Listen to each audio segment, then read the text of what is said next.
जोहार इंगे अजय कुमार और आपे दोपे नेलेगा हक दरबार यूट्यूब चैनल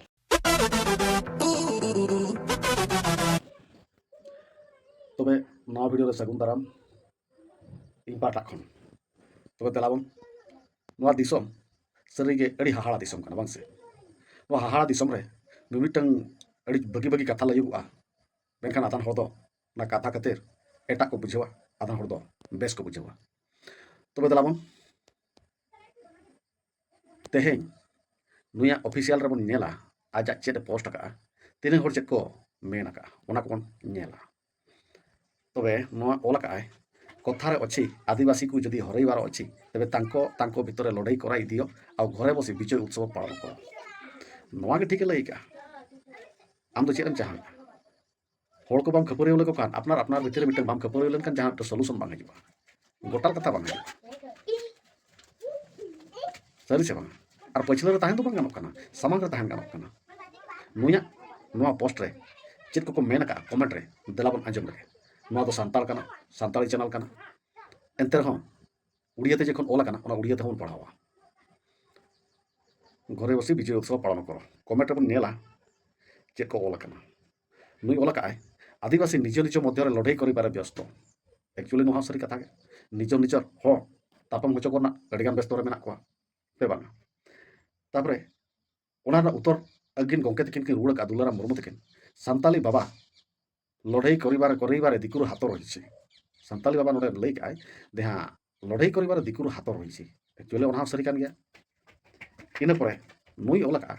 सारी कथा के आबो आबो भितर रे हिस्सा सुये को साजावेगा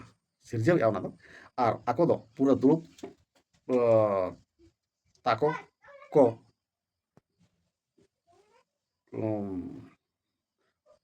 ओहो दुरुप काते को जो बाहा जम काना आर आबो बोका दो 2 टाका चावले के अड़ी रस्के बन बुझावेगा उनी नवा ऑल के अनुनी बया तापर इन पर नहीं आर मिड हड़ा कमेंट के मैंने ठीक कथा नपाय कथा के तापर नोंडे दुलाराम मुर्मू उनी ये के थैंक यू तापर आर मिड हड़ा मन के सरी कथा दादा आबो तीसो बाबन बुझेवा नवा सरी कथा कान गया जोहार तरा का नपाय कथा तापर विश्वनाथ चिली चम को युतुम को बइन जुमा ओनाते मान जुम इदी गया जहां के तिने जुम बारा जुम माकान बांग आदिवासी बोका निहती पढ़ाते बन सोचिया आदिवासी चेदा से इंग्लिश ते ओला काना से सांताते अबन पढ़ाव लगित कान ओना बांग ऑल बांग काना से ओना एटा एटा पढ़ावा ओनाते पढ़ाव सोजे काते इन लइया आदिवासी बोका निहती आदिवासी एकता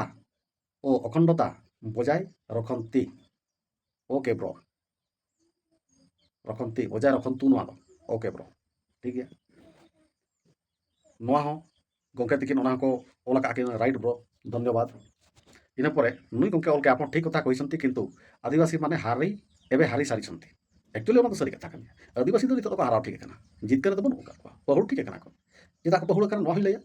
ते उनको तो एकजुट के बन कना नुकु मा हांडी को चकना को परवल को पैसा दे को अखरिम कान आपन हारीबा थिबा लोकन को हराइबे केमिति एक्चुअली ओना ठीक या जहाय बहु कना उनी बहुड़ी आर होका लका लांदार कथा बांग कना फोन करो तो बुझे देबे अच्छा ठीक है गंके ओको हल को रपड़ कथा को रपड़ा बांखान बांग ओना तो अबिन नेल बिन तापरे नुकिन मिटन ओला का चेतकिन ओल केआ हाँ सत कथा हारी थिबा आदिवासी को आ हराइबा किछि नाही तेनु सेमान को हारिबा कारण रो तर्जमा करी तांको उठाइबार जोरदार प्रयास रो बाटो खोजिबार या उपयुक्त समय ओना हम कसरी या पई उद्यम एही क्षण आरंभ करबा निहाती जरूरी पुनर्जागरण सबुबळे रहिछि एदि पई पराजित लोकन को भितरु किछि लोकन को अवश्य मरिबा को पड़िबो ओना सरी सेदा जेलका ताहे कना बाबा तिलका मछि बेदु चंदन उनको जेलका को आको लड़ाई लिया आबांग बिदु चंदन कथा लई गया सॉरी बाबा तिलका मजी तापरे आबुन फ्रीडम फाइटर जहां तक संता को ताहे कना उनको जब उनको का गडलेन ना जेकी बिन हर बाहो का गडलेन ना जेकी देना अब हर को सीधा आबोरेन हर उत्तर अब नकिन चेकिन ऑल वर्क आम पाखरे एमिति कायदा कौशल अच्छी जहाँ कि हारी थिबा कुकुड़ा संडा बा गंजा को जीती थिबा संडा सहित काटी बांधी जितैबार क्षमता रही जदि आपड़ से कौशल जानी तेरे मत न कही लोक मानक शिखातु एक्चुअली ठीक एंता आम तो हगे बुझा को आम तो बापड़ से बांग वहा कथा गया सबुठ भल हे हाँ ना भागी कथा गया आदिवासी के हारे ना कि हार ना एक्चुअली ठीक आपे पे लैद आदिवासी तो हराव या हराव से को हराव उनको आक जगह आको मेना को अको हतो चेना को मेता को उड़ी तो बाय हराब गया चेदा से आज सरकार आज इदी काते सरकार सरकार आते मासे सरकार बाय नेली হয়তো ଆପଣଙ୍କ ମନରେ ହାରିବାର ଦୁର୍ବଳତା ଥାଇପାରେ ସମସ୍ତଙ୍କ ପାଖରେ ସେଇଟା ନାହିଁ ଆକ୍ଚୁଆଲି ଠିକ୍ ଦାଦା ଆମ କାମ ଲैया ᱚᱱᱟ ᱧᱮᱞ ᱟᱠᱟᱫ ᱥᱮ ᱵᱟᱝ ᱤᱧ ᱫᱚ ᱵᱟᱹᱧ ᱵᱟᱲᱟᱭᱟ ᱠᱤᱱᱛᱩ ᱟᱹᱵᱤᱱ ᱚᱠᱟ ᱵᱤᱱ ᱞᱟᱹᱭ ᱠᱮᱜᱼᱟ ᱚᱱᱟ ᱫᱚ ᱠᱟᱨᱮक्ᱴ ᱴᱷᱤᱠ ᱠᱟᱛᱷᱟ ᱵᱤᱱ ᱞᱟᱹᱭ ᱠᱮᱜᱼᱟ ᱩᱱᱤ ᱦᱚᱭᱛᱳ ᱟᱡ ᱜᱮ ᱫᱩᱨᱵᱚᱞ ᱜᱮᱭᱟᱭ ᱫᱩᱨᱵᱚᱞ ᱫᱚ ᱵᱟᱭ ᱫᱩᱨᱵᱚᱞᱟ ᱩᱱᱤ ᱫᱚ ᱦᱚᱲ ᱛᱩᱞᱟᱹ ᱵᱟᱲᱟᱭᱟ ᱯᱟᱞᱮ ᱚᱱᱠᱟᱧ ᱵᱩᱡᱷᱟᱹᱣᱟ ᱚᱱᱟᱛᱮ ᱚᱱᱠᱟᱭ ᱚᱞ ᱠᱮᱜᱼᱟ ᱛᱟᱨᱯᱚᱨᱮ ᱱᱩᱠᱤᱱ ᱜᱮ ᱚᱞ ᱟᱠᱟᱫ ᱥᱚᱴᱷᱤᱠ ᱩᱛᱛᱚᱨ ଆପଣଙ୍କର ଭାଇ ᱦᱚᱸ ᱪᱮᱞᱮ ᱤᱧ ᱯᱟᱨᱤᱧ ᱢᱮᱱᱮᱫ ᱜᱮᱭᱟ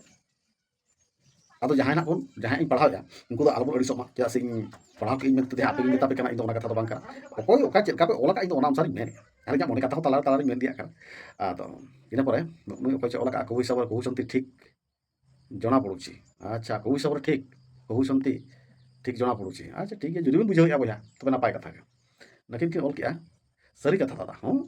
ᱱᱚᱣᱟ ᱱᱚᱝᱠᱟᱱᱟᱜ ᱥᱟᱱᱛᱟᱲᱛᱮ ᱪᱤᱠᱤᱛᱮ ᱠᱚᱢᱮᱱᱴ ᱯᱮ ᱠᱷᱟᱱ ᱫᱚ ᱤᱧ ᱫᱚ ᱟᱹᱰᱤ ᱪᱚᱨᱚᱠᱤᱧ ᱵᱩᱡᱷᱟᱹᱣᱟ ᱨᱟᱹᱥᱠᱟᱹᱧ ᱵᱩᱡᱷᱟᱹᱣᱟ ᱢᱮᱱᱠᱷᱟᱱ ᱪᱤᱠᱤᱛᱮ ᱵᱟᱯᱮ ᱠᱚᱢᱮᱱᱴᱟ ᱱᱚᱣᱟ ᱜᱮᱛᱚ ᱟᱹᱰᱤ ᱫᱩᱠᱤᱧ ᱵᱩᱡᱷᱟᱹᱣᱟ ᱩᱲᱤᱭᱟᱹᱛᱮ ᱤᱝᱞᱤᱥᱛᱮ ᱱᱚᱣᱟ ᱠᱚᱫᱚ ᱪᱮᱫ ᱦᱚᱲᱟᱜ ᱜᱮᱯᱮ ᱪᱚᱨᱪᱟ ᱠᱮᱫ ᱟᱯᱮᱭᱟᱜ ᱫᱚ ᱛᱤᱥᱚᱜ ᱯᱮ ᱪᱚᱨᱪᱟᱭᱟ अच्छा इन पर नुकिन लाइक के का नुकिन गंके तकिन ऑल किया बिल्कुल आपने सही कहा नपाय कथा कान गया तब नुकिन के ऑल किया आदिवासी को दूसरों ने गुजरी आलू बना दिए हैं और उसके मन मुताबिक घंटिया आइटम बना देते हैं मा आपे बुझाव ताबन पे इन पर नुई ऑल किया ना तो सानताते ऑल चिकिते ओका पे कमेंट अमदा बगी बुझावा हड़ को सामान हड़ को सामान लाहा कना आम तो पछले को कना आमा ओमे तेगे आमा ओजे तेगे आम तो पछले को कना एक्चुअली नो सरी कथा गे गंके रते टाइम हुई आरो मुचाद पढ़ा लगे आशा के जुमिद को आशा के जितकर को आशा के समाज सुधार गया देला आशा रे शामिल कते गड़ बन एमाया अब सानाम मालिक बन बेना गोटा भारत रे कमी कनाय एक्चुअली उनी के जुदी कमी कना अब आर एटा हड़ तो बया चेक बन चिकया जतो तबे तेला बन गड़ाया तेहना वीडियो तो नंगे दोसार ते आरो बन नेला दोसार वीडियो रे तंगी तरा बन ताहेना